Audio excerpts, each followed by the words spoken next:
მუნიციპალური განვითარების ფონდში სამწუხაროდ შესწავლის შედეგად გამოიკვეთა მთელი რიგი პრობლემები.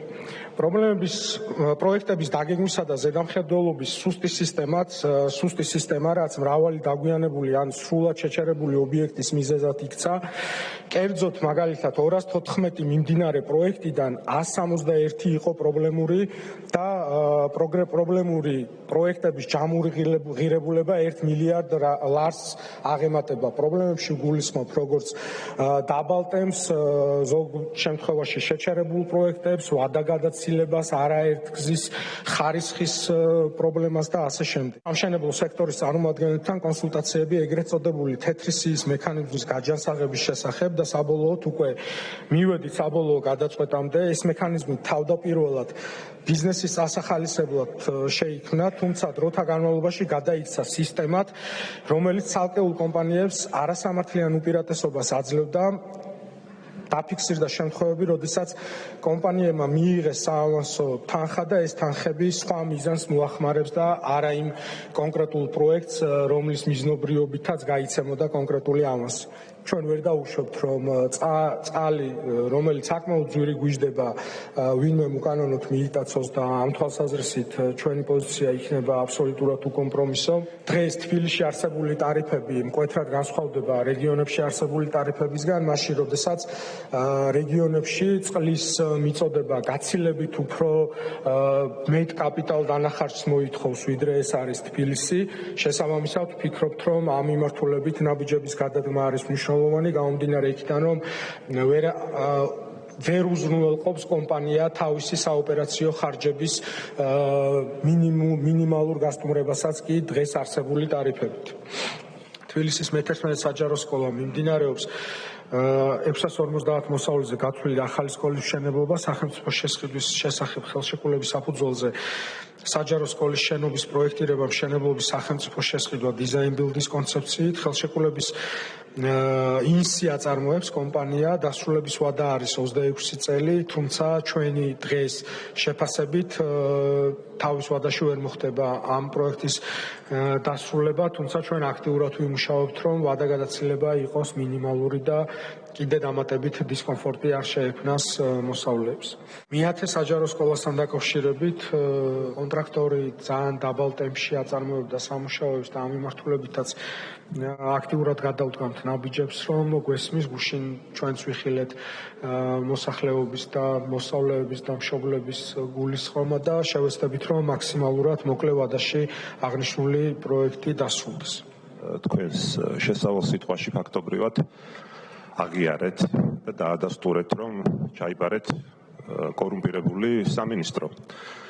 ის პრობლემები, რაზეც თქვენი საუბრეთ, ხარისხი, ვადები, მონიტორინგი, არამიზნობრივი ხარჯები და ასე შემდეგ, სხვა არაფერია თუ არა, სწორედ კორუფცია, სამსახურებრივი გულგრილობა და არაკომპეტენტურობა დამეთანხმებით. ეხლა ჩვენ გვესმის, რომ ეს შეფასება სცილდება ინტერპელაციის ფორმაც და ამიტომ იმ ყველაფერზე, რაც თქვენ ისაუბრეთ, სახელი ბოლომდე არ დარქვით, მაგრამ ფაქტები აღწერეთ. ჩვენ ამ ნაწილში თქვენ სამინისტროსთან მიმართებით ოცნების როგორც მმართველი ძალის პოლიტიკური პასუხისმგებლობის საკითხს მოგვიანებით შესაბამის ფორმატებში დაუბრუნდებით.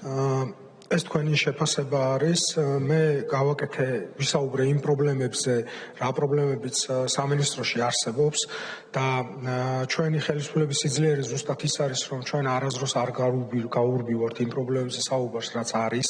ყველაფერს ვაკეთებთ იმისთვის, რომ ამ ქვეყანაში ზოგადად კორუფციული რისკი მინიმუმამდე იყოს დაყვანილი და საერთოდ ეს თემა აღარ იყოს ამ ქვეყანაში რაიმე ფორმით აქტუალური და თუ ვინმეს დღეს შეუძლია კორუფციაზე თავაწეულმა ისაუბროს, ეს არის საქართველოს პრემიერ-მინისტრი და დღევანდელი ხელისუფლება. შესაბამისად, ამ მიმართულებით ვფიქრობ, რომ ჩვენ ძალიან წელში გამართულები ვართ. ძალიან დიდი მადლობა ასეთი დაწვრილებით ინფორმაციის გაცნობის გამო.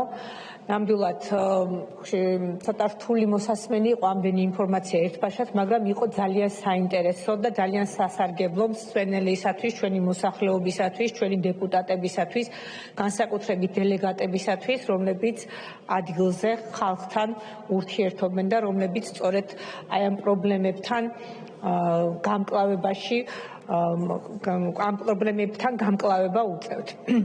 ალექსანდრე ყაზბეგის მუზეუმი, რომელიც 2021 წელს უნდა დამთავრებულიყო და დღესაც არ არის დასრულებული.